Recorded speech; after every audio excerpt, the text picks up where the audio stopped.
Hi there, my name's Tom. I work for the student recruitment team here at Norwich University of the Arts, and I'm also a graduate from Norwich myself. This is our portfolio advice. Let's get stuck in.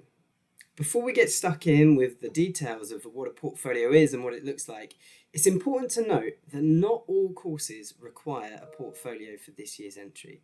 The courses that are highlighted in yellow on this slide do require a portfolio for this year. So, what is a portfolio?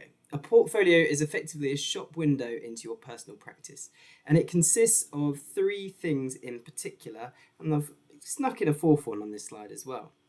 Now, we're interested in seeing your making skills. So, how you like to create, whether you like to draw, paint, sculpt, shoot photographs, make collages, whether you like to code and program, or shoot photography or film based work, or make animations, we love to see your making skills. Now, that's really obvious, but the next two things are maybe less obvious. We're really interested to see your ideation. So, that's your ideas development. How you've started off with that original brief thought or idea and how you develop that through to a final outcome. We want to see the twists and turns of your project as you develop them. And we're really interested to see the influences on your work. Those artists, designers, filmmakers, architects, poets, anyone or anything that's made a difference to your creative journey is really important to us. So that could be a political movement, it could be a landscape, it could literally be anything. And we're really interested to see how you show us your work in progress. You don't need to include everything as a finished project or a finished piece of work. We want to see part finished projects as well. Show it your way. If you apply to Norwich, you'll have a number of ways that you can submit a portfolio to us. And one of those ways might be through a digital format. Now, you might want to present a portfolio through a digital PDF, a Google Slides presentation, a PowerPoint presentation. Those are really quick, simple, free, and easy ways of putting together a portfolio. It might be that you want to use a host site. Often, games art design students have used websites like ArtStation. Students that are interested in film have historically used Vimeo, but there's a host of other host sites that you might want to use to display your work. And arguably the best way of demonstrating your work is through creating your own personalized blog or website. That way you have more control over how people will interact with the work and how you might want to display yourself as a creative professional. There's a range of examples that you can check out on the QR code. If you wanted to explore that, it would give you a variety of methods and approaches that students have used in the past for digital portfolios. You might want to use a hard copy format. Now, typically these might be folders. They range in size between A1, which is pretty massive, down to A4, which is arguably a bit too tiny. Generally, A2 and A3 portfolios elevate the work, but they're that little bit more practical to kind of manage and take around different campuses. Now, it might be that they're presented through a folder that has plastic wallets and sleeves. It might be that you want to mount your work onto boards. It could be that you want to use something like an archive box or a solander, though. They really invite the viewer to get a bit more touchy-feely and tactile with the work. They work particularly well for courses like textile design, fashion, and sometimes interior design as well. And an intuitive design is basically an object or vessel that complements the work that goes into it. It might be that a student uses something like a customized guitar case or a historic suitcase, or maybe a garment bag for a fashion student. We've got on the slide here an example of a piece of packaging design that could be used as an intuitive portfolio in itself as well. Here's some basic factors to consider with the portfolio. Please put your name on it. We look at thousands of portfolios every year, so if you can put your name and the course that you're interested in studying on there, that would make it really, really helpful to us.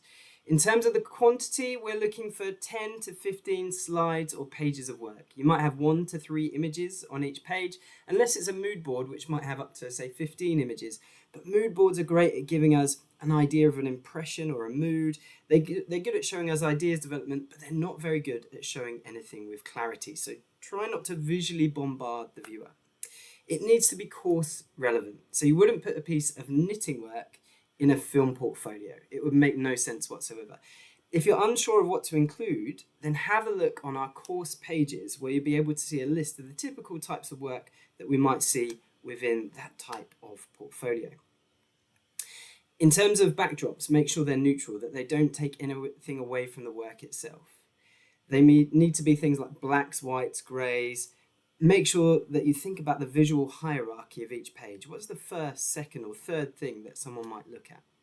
And avoid repetition. If you're including a series of prints, maybe include up to 4 in a sequence. If you're including a series of photographs that tell a story for a film portfolio, 6 to 8 in a sequence is a good number to aim for. But don't include lots and lots and lots and lots and lots of the same type of work within your portfolio. Make it an interesting page turner. So here's some more basic factors.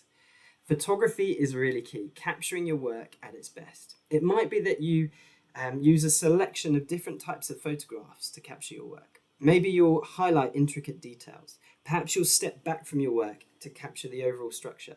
Perhaps you'll explore it from different angles if it's a 3D piece of work. Perhaps you'll take it to its ideal location or environment and capture it there. Or maybe you'll get the appropriate type of model to wear it and then capture your work that way. Think carefully about getting the best out of your work through the photographs. Make sure they're quality images that aren't pixelated or cropped inappropriately.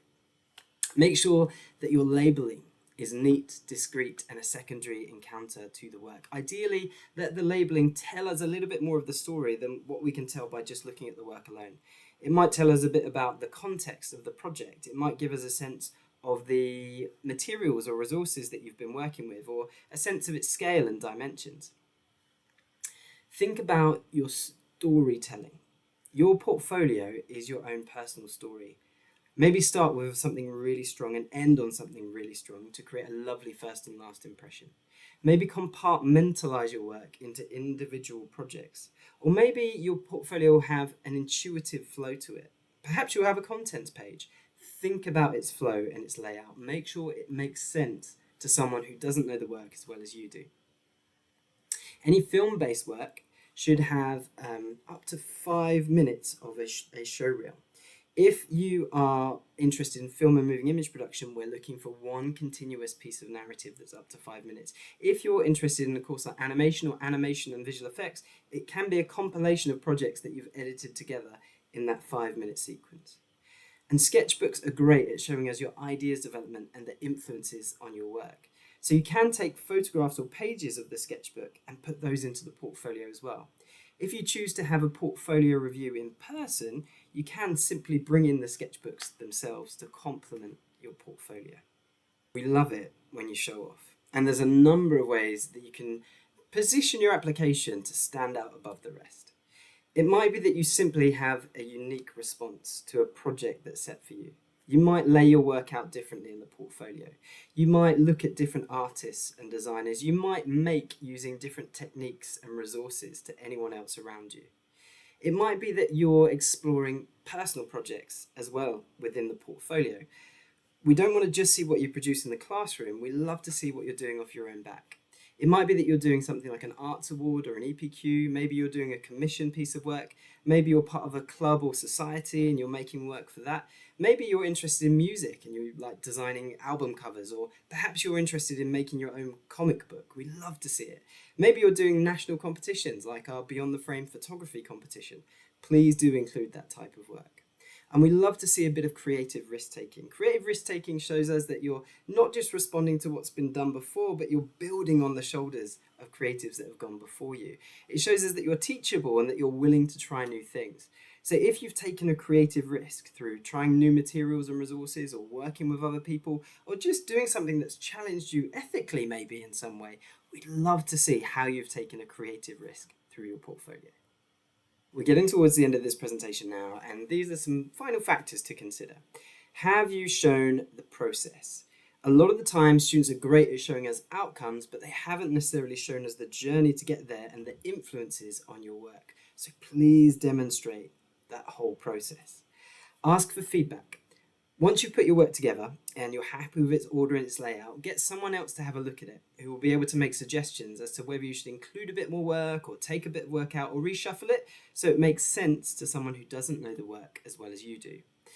It's generally to your advantage to submit your portfolio earlier on in the cycle to make sure that you hit various deadlines, and it just helps you with the rest of your application process.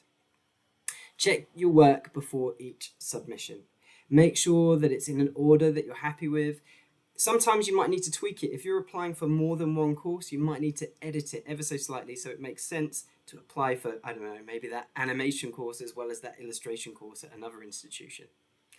Practice your pitch. Practice talking about your portfolio and your work. What are the interesting stories that you can tell about the production process or something that you've learned along the way or a risk that you've taken in some way? And ultimately, it's you at your best. So ask yourself that question. Is this the very best that I've got to offer at this time that's appropriate to the course that I'm applying for? And if the answer is yes, then you're in a great place to submit your work. And that, folks, is it. For finer details, do have a look on our course pages. There you'll be able to find a list of the typical types of work you might want to include for each subject. Do have a look at the portfolio examples that I mentioned earlier on in the presentation. Give that QR code a scan and have a look at the variety of different types of applications we've had in the past. It will give you a sense of the different types of techniques that you might want to adopt, but please don't get hung up on the quality and the variety of work that other students have included. And also, do contact us. If you want to find out more information, you're unsure of anything around your personal circumstances and your portfolio application, do contact us on student.recruitment@norwichuni.ac.uk. Good luck with your applications and thanks for watching.